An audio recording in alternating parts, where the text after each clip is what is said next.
Welcome to shorthand smart learning.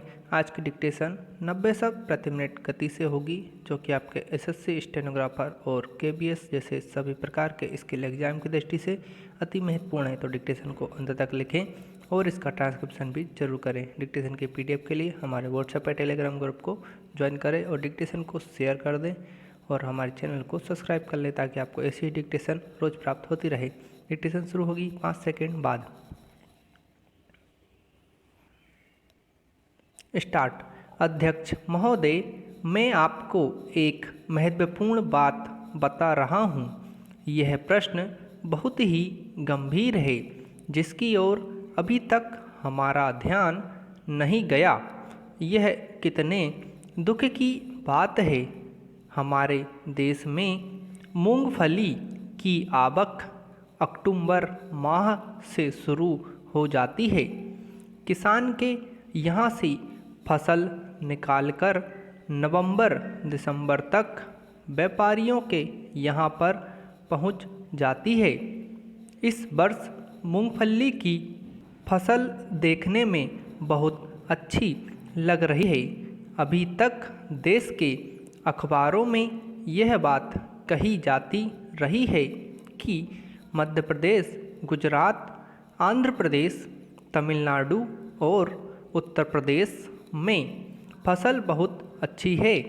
इसलिए यह संभावना व्यक्त की जा रही थी कि इसके भाव कुछ कम होना चाहिए, परंतु कुछ दिनों से सभी अखबारों में यह बात आने लगी है कि केवल गुजरात में 3.5 लाख टन मूंगफली की पैदावार कम हुई है। इसका दुष्परिणाम यह हुआ कि शुरू में ही व्यापारियों ने मूंगफली के दाम नीचे गिरा दिए और दाम गिरने का आधार कम पैदावार होने का बनाया जा रहा है, जिससे किसानों को केवल लागत मूल्य ही मिल पाएगा, जिसके आधार पर तेल के भाव बढ़ाने की स्वतंत्रता थोक व्यापारियों को मिल जाएगी। इसका पूरा लाभ जमाखोरों को मिल सकता है। इन्हीं परिस्थितियों को ध्यान में रखते हुए बाध्य होकर सरकार को राष्ट्रीयकरण या एकाधिकरण खरीदी करना पड़ती है। ऐसा नहीं है कि हम जबरदस्ती से राष्ट्रीयकरण करना चाहते हों। यह हमारी नीति में शामिल नहीं है, लेकिन जब स्वार्थी तत्व इस प्रकार की परिस्थिति निर्मित कर देते हैं, तो उस समय सरकार को राष्ट्रीयकरण करना अनिवार्य हो जाता है। सरकार को वाणिज्य और व्यापार के क्षेत्र में राष्ट्रीयकरण या एकाधिकार करने का शौक नहीं है। बड़े दुर्भाग्य की बात है कि जब गल्ला किसान के पास होता है, उस समय गल्ले के भाव गिर जाते हैं। इसी प्रकार से मूंगफली जब तक किसानों के पास थी, उसके भाव गिरे हुए थे, लेकिन जब वह स्वार्थी लोगों के हाथ में पहुंच गई, तो अखबारों में यह आने लगा है कि मूंगफली की फसल डैमेज हो गई है। इस प्रकार जनता को स्वार्थी तत्वों के हाथों से बचाने के लिए विवश होकर सरकार को राष्ट्रीयकरण या एकाधिकार करना पड़ता है।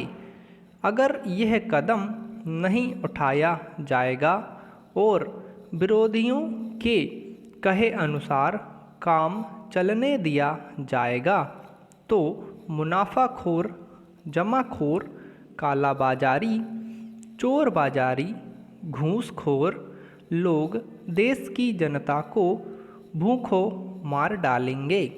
इस प्रकार की सारी जिम्मेदारियां जब बाध्य कर देती हैं तो जनता के हित में राष्ट्रीयकरण करना पड़ता है।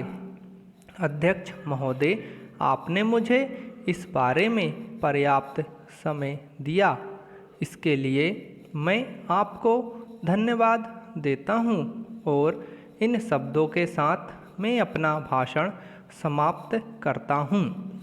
माननीय अध्यक्ष महोदय, पिछले कुछ महीनों से हमारे प्रदेश में जीवन उपयोगी वस्तुओं का लगातार अभाव हो रहा है और कमर तोड़ महंगाई हर क्षेत्र में बढ़ती जा रही है। वैसे तो इस देश में स्वतंत्रता आने के बाद कांग्रेस ने जब से सरकार संभाली है तब से लगातार गरीबी और महंगाई इस देश में बढ़ती जा रही है, परंतु जितने ज़ोर शोर से बहुमत दल गरीबी हटाने और महंगाई समाप्त करने की घोषणा करता जा रहा है, उतनी ही तीव्रता से दोनों अभिशाप प्रदेश में और सारे देश में बढ़ते जा रहे हैं। आप मोटे तौर पर देखेंगे कि जितनी महंगाई पहले चुनाव से लेकर 1967 तक बढ़ी, उतनी 1967 से 1972 के बीच 5 वर्ष के कार्यकाल में बढ़ गई है और जितनी इस बीच बढ़ी उतनी महंगाई प्रधानमंत्री श्रीमती इंदिरा गांधी के गरीबी हटाने के नारा देने के बाद 1 साल में बढ़ गई है।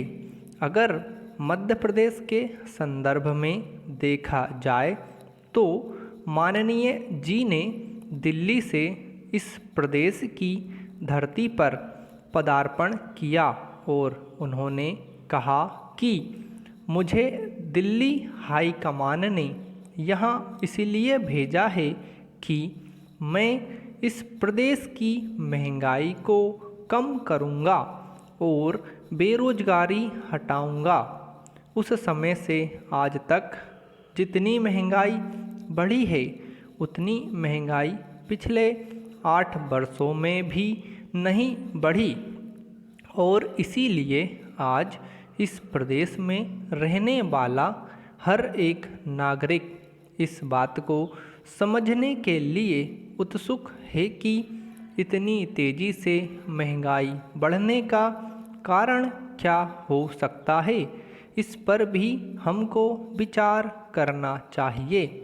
अध्यक्ष महोदय, मेरे विचार से तो इस देश में महंगाई बढ़ने के 2 ही कारण हो सकते हैं। एक कारण है प्रदेश और केंद्र की गलत नीति, जिसके कारण प्रदेश की अर्थनीति को गलत दिशा में मोड़ा गया है। बिना सोचे विचारे हमारे देश की अर्थनीति का निर्धारण किया गया और उसके साथ ही साथ नियोजन के नाम पर इस देश में प्राथमिकता पर बिना विचार किए हुए विदेशों की अंधाधुंध नकल करके कर्जे लिए जा रहे हैं। शायद संसार का कोई ऐसा देश नहीं बचा जिसके सामने हमने भीख का कटोरा नहीं रखा हो। हमने उस भीख के पैसे से जो गलत योजनाएं बनाई, उसके कुपरिणाम के रूप में आज महंगाई घास की तरह बढ़ती जा रही है। सभापति महोदय, हमने परिवार नियोजन की तरफ ध्यान नहीं दिया, नीतियां ही नीतियां बनाते गए। अब जनसंख्या के अनुपात में संसाधन जुटाना आवश्यक हो गया है। अध्यक्ष जी, महंगाई बढ़ने का दूसरा कारण समय समय पर सरकार द्वारा निर्धारित की जाने वाली खाद्यान्न और आवश्यक वस्तुओं संबंधी नीति भी हो सकती है। इन दोनों के बीच में आज प्रदेश की जनता बुरी तरह से पिसती जा रही है। यह बड़े दुख की बात है। समाप्त। दोस्तों, आप लोगों को डिटेल्स पसंद आए तो इसे ज़्यादा से ज़्यादा शेयर कर दें और हमारे चैनल को ज़रूर सब्सक्राइब करें।